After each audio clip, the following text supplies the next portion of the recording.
Netherite is the absolute best and last possible upgrade to your tools and armor, but I have a crazy secret for you. It's not that hard to get. Netherite is created using 4 pieces of netherite scrap and 4 pieces of gold ingots in a crafting table. But to get the netherite scrap, first you need to find ancient debris that is found in the nether. Once you find 1 debris, you can smelt it down to make 1 scrap. So you need 4 debris per ingot or 40 ancient debris to get a full netherite set, including the hoe. But before I show you how to get all this, I just want to say that only 1.9% of my viewers are actually subscribed. So if you're new here, consider dropping a like on the video and subscribing. It's free, and you can always unsubscribe later. One of the easiest and the most common way to find ancient debris is by strip mining, and it's actually way better than you think it is. All you're gonna need to strip mine is at least an efficiency 2 diamond pickaxe or an efficiency 3 iron pickaxe. However, if you are using the diamond pickaxe, make sure you have mending and a breaking on it, while with the iron pickaxes, you just have a lot of them. Get some miscellaneous blocks, however you will get that while you are strip mining, and a source of food. Now, once you're in the actual nether, it's pretty straightforward. All you have to do is head down to Y level 15, and once you're here, you can put yourself a nice little base, kind of like so. From here, you want to make a 1 long continuous tunnel that might be a little bit larger than the rest, just to help organize everything. So, how long it is doesn't really matter, this is just to organize everything, and then you want to go on either the left or the right side, doesn't really matter, and then just start mining a 2x1 hole like so. And this is pretty much it. Another trick you can do while you're mining is that you can put some blocks in your offhand, so that way if you ever run into any lava or anything, you can just block it off like so, and you don't really have to worry about it. A big concern people have while they are strip mining is actually their pickaxe durability, but if you do have mending on your pickaxe, you can just go ahead and mine any of the cores that you find while you are strip mining, and you find a little bit. So you'll never have to leave the nether because there'll always be quartz for you to mine. Alongside with quartz, you're going to find pockets of this gold, and this also gives you XP. Now, if you believe you've gone far enough at this point, all you need to do at this point is just, go at left or right, preferably away from your other tunnels. Just go 3 blocks over, so 1, 2, and 3, and then just start mining back the other way. And by doing this, you make sure you get any of the ancient debris that might be hiding in between your tunnels.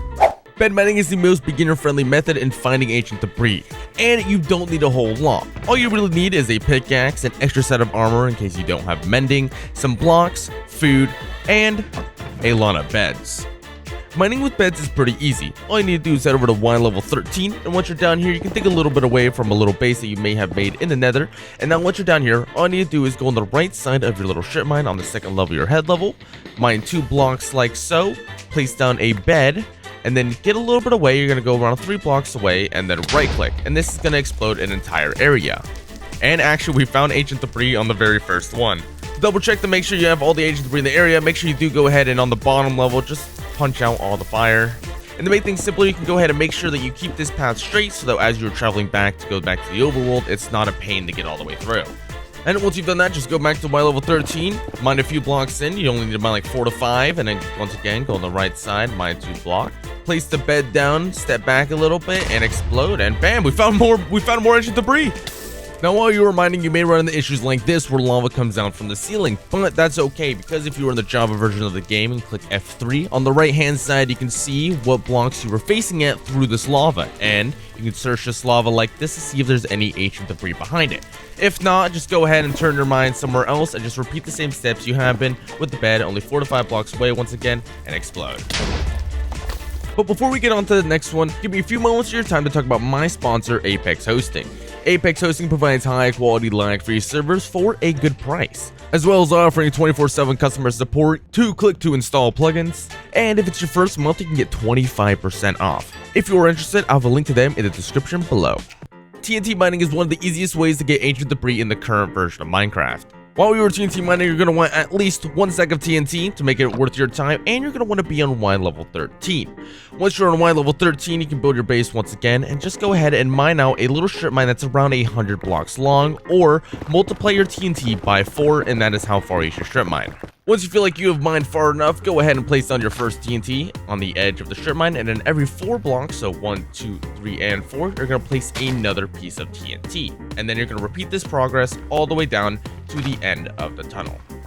Once you filled up your tunnel or, place down all your TNT, you can go ahead and just light up the first TNT like this and step back and watch as your entire tunnel just explodes. After it's done exploding, you're going to be left with this vast area of just open space, and you can just run through here and just see if you can find any ancient debris. And what's cool is that ancient debris cannot be exploded by TNT, so it'll just be left behind. At some point soon, your TNT is going to stop, so just go ahead and relight it, and you can step back once again and just wait a few seconds.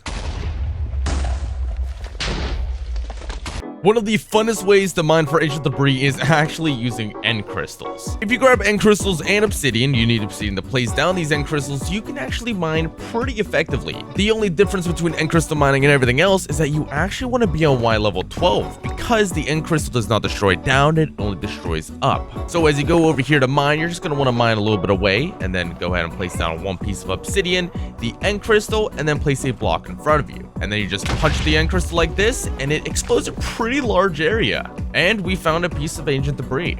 Now it's up to you. You can obviously mine up your obsidian, or if you already have a bunch of obsidian, you can keep going. Just go ahead and mine 5 blocks at least into the area again, and then you just repeat this process over and over again until you have all the ancient debris that you need. Now if you're feeling lazy, you can always build this tunnel bore machine that was designed by Mysti Cat. What's so great about this is you only need 1 TNT, and although you already need 3 ancient debris to make this build, it's worth it because you only need 1 piece of TNT. All you need to do to activate this thing is click this note block right here like this. It sends off a TNT, unveiling all the blocks behind it. And once the TNT is gone, you just click the note block once again, and it'll send off another TNT. Now, if we think back to everything I have already gone over in this video, you can make everything a little bit more effective by adding one little trick. If you were in the Java version of the game, click F3 plus G and you will see these little outlines. If you go into the edge of an outline like this, it's the edge of a chunk. This matters because Shulker Craft found out that if you mine on the edge of a chunk, that you actually end up finding more ancient debris. But it doesn't just stop with mining. You can do it with TNT, beds, or even the tunnel bore. You might have actually not known this, but if you grab a fire resistant potion, and in the Nether you just go ahead and drink it or throw it on yourself, go into the lava and you can just take out some slabs of any sort. If you place them on the top level of the block, like this, and just bring it out a little bit, you can then see that the lava ends up, not actually filling in underneath. Just swim near it like this and try to angle it so you're in between, and you can actually start seeing perfectly through the lava. You can also do this under the lava as well. So if you go to the top level of a block once again and place it underneath, you can then swim underneath, and while you're way under this lava, you can see that there's ancient debris there.